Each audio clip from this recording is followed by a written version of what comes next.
Voici un conte qui s'est transformé en une sombre légende. De la fin des années 1930 aux années 1950, une petite ville du Kentucky aurait été tourmentée par l'esprit malveillant de Carl Pruitt. Il était décédé en juin 1938. Charpentier de profession, Pruitt rentra chez lui après le travail et découvrit sa femme dans les bras d'un autre homme. En découvrant son infidélité, dans un moment de rage, Pruitt attrapa sa femme par le cou et l'étrangla jusqu'à ce qu'elle gise morte par terre. Instantanément rongé par le remords, Pruitt se suicida. La famille refusa de le faire enterrer aux côtés de sa femme assassinée. Ainsi, il fut enterré seul et déshonoré dans la ville voisine où il avait vécu. À partir de là, une série de morts horrifiantes commença, toutes liées à la malédiction de Carl. Un jour, un visiteur de sa tombe remarqua d'étranges ombres circulaires se formant à la surface de la pierre tombale. On aurait dit qu'une chaîne était gravée dans la pierre. Avant longtemps, le site funéraire de Pruitt attira de nombreux curieux morbides. Un jeune garçon nommé James Collins décida de tester ces étranges ombres en lançant quelques cailloux sur la pierre tombale. En rentrant chez lui, le malheureux enfant glissa de son vélo et par une circonstance incroyable, se retrouva pris dans la chaîne et fut étranglé à mort. La mère du garçon était bouleversée. Prise de colère et de désespoir, elle détruisit la pierre tombale de Pruitt avec une hache. Peu de temps après, elle fut retrouvée morte. La corde à linge qu'elle utilisait pour sécher ses vêtements s'était enroulée étroitement autour de son cou. Quelques jours plus tard, la pierre tombale fut découverte parfaitement intacte, malgré les dégâts infligés par James et sa mère. Après cette tragédie, au moins 2 autres personnes furent victimes de la vengeance fantomatique de Pruitt. Un fermier fut retrouvé avec les rênes de son chariot à cheval enroulées autour de son cou, après avoir tiré quelques coups de pistolet sur la pierre tombale. L'autre, un policier, mourut après avoir pris des photographies du site funéraire. Il aurait prétendu plaisanter sur le fantôme et sa malédiction. En rentrant chez lui depuis le cimetière, il percuta une clôture avec sa voiture. La chaîne métallique reliant 2 poteaux l'a presque décapité. Ce n'est qu'à partir des années 1950, lorsque qu'une entreprise d'exploitation minière a déplacé le cimetière et tous les corps vers un lieu tenu secret, que l'esprit de Carl Pruitt a enfin cessé de tuer.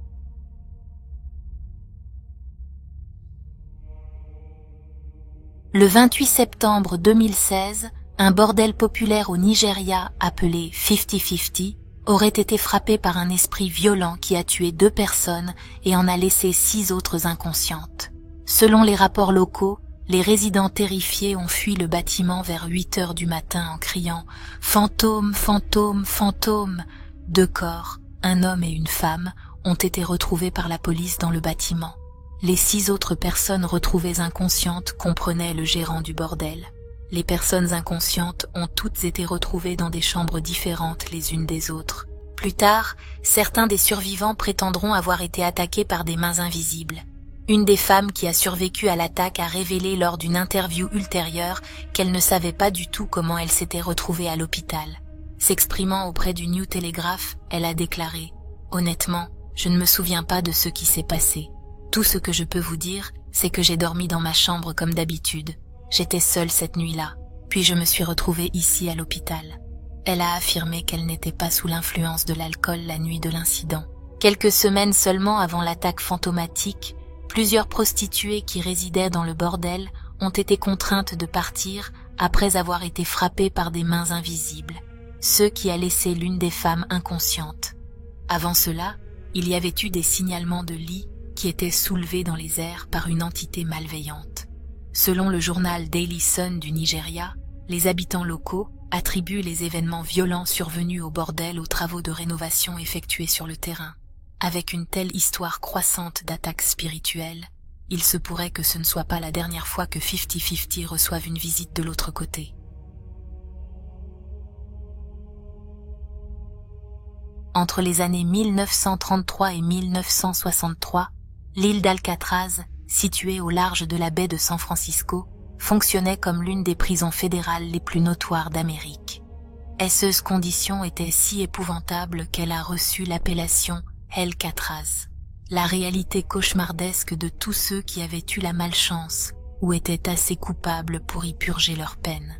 Les gardiens sélectionnés pour travailler dans la prison étaient considérés comme des « hommes de fer » par le directeur et étaient connus pour leur cruauté. Les passages à tabac étaient monnaie courante. Tout, même quelque chose d'aussi mineur que parler au mauvais moment, entraînait la brutalité. Il n'est donc guère surprenant que lorsque quelqu'un essayait de s'évader, les gardiens tiraient pour tuer. Pourtant, leur instrument de torture le plus terrifiant était le trou. Il s'agissait d'une cellule qui manquait de la plupart des commodités, même de la lumière. Les prisonniers y étaient jetés et laissés dans un isolement complet pendant des jours. Selon certains prisonniers, cependant, il y avait une obscurité dans cette cellule qui dépassait la privation sensorielle. On croyait que le trou était infesté de mauvais esprits. L'un de ces fantômes était particulièrement notoire. Il était connu sous le nom de La Chose. En 1940, un prisonnier a été enfermé dans le trou pour la nuit. On dit que tout au long de la soirée, ses cris étaient entendus par tout le monde dans la prison. Cependant, il y avait quelque chose de différent dans ses pleurs. Ce n'étaient pas les sons habituels d'un homme en isolement cellulaire. Il hurlait, gémissait, criait comme s'il était en agonie. Il criait que quelque chose avec des yeux rouges et brillants était avec lui dans le trou. Les gardiens faisaient délibérément la sourde oreille. Le lendemain matin, ils ont découvert son corps sans vie. Ceux yeux chargés de mort ressortaient de sa tête. La peur était gravée sur son visage boursouflé et violet. Son cou était marqué de strangulations étranges. Le médecin légiste a déterminé qu'il était mort par strangulation, car les marques sur son cou n'étaient pas auto-infligées. Plus étrange encore, alors que son cadavre était examiné, il aurait été aperçu lors de l'appel du matin, après quoi il aurait disparu dans les airs.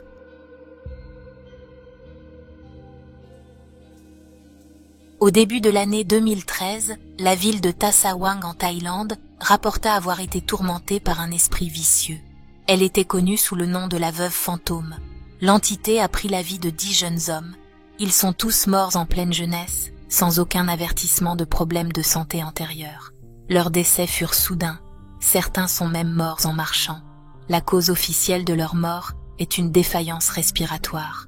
Cependant, ce qui a causé cela reste un mystère. C'est lorsque la peste a apparemment commencé à affecter d'autres villes voisines qu'une médium est apparue. Elle déclara que la veuve fantôme ne s'arrêterait pas tant qu'elle n'aurait pas pris plus de vie et que tous les jeunes hommes étaient en danger, surtout ceux des familles n'ayant qu'un seul fils. Selon elle, la seule façon de prévenir cela était de suspendre une chemise rouge à l'extérieur de sa maison. C'était un geste dangereux à faire en Thaïlande, car les chemises rouges avaient été le symbole d'une tentative de coup d'État par l'armée thaïlandaise en 2006.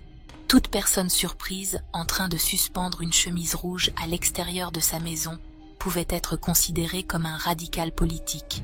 Malgré cela, la plupart des gens de la région ont suspendu des chemises rouges à l'extérieur de leur maison. La peur de la veuve fantôme meurtrière, semble-t-il, était plus grande que la crainte de représailles politiques.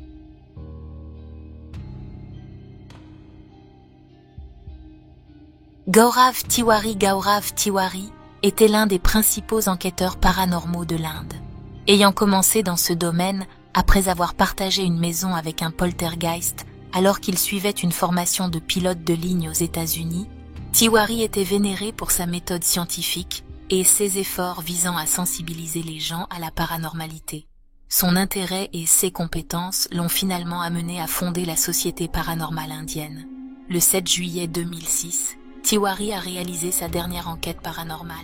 Quelques heures seulement après son retour d'une maison prétendument hantée, il est décédé. La mort de Tiwari a été entourée de mystères depuis la découverte de son corps, avec une fine ligne noire autour de son cou. L'explication officielle initiale était le suicide.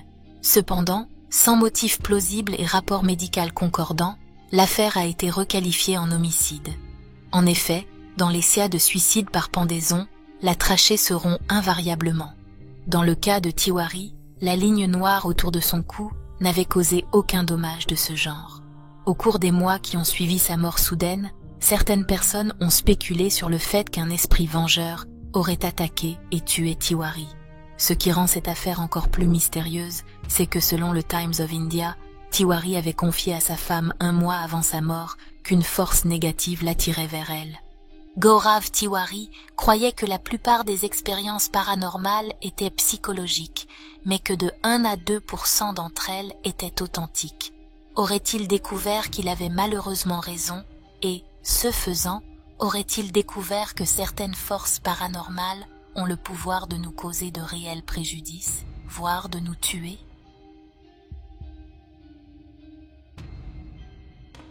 Merci d'avoir regardé. Et merci à tous nos abonnés pour votre soutien continu. Si vous avez apprécié la vidéo mais ne l'avez pas encore fait, veuillez ne pas manquer de vous abonner. Et si vous ne pouvez pas attendre notre prochaine vidéo, alors regardez celles suggérées à l'écran maintenant. À la prochaine.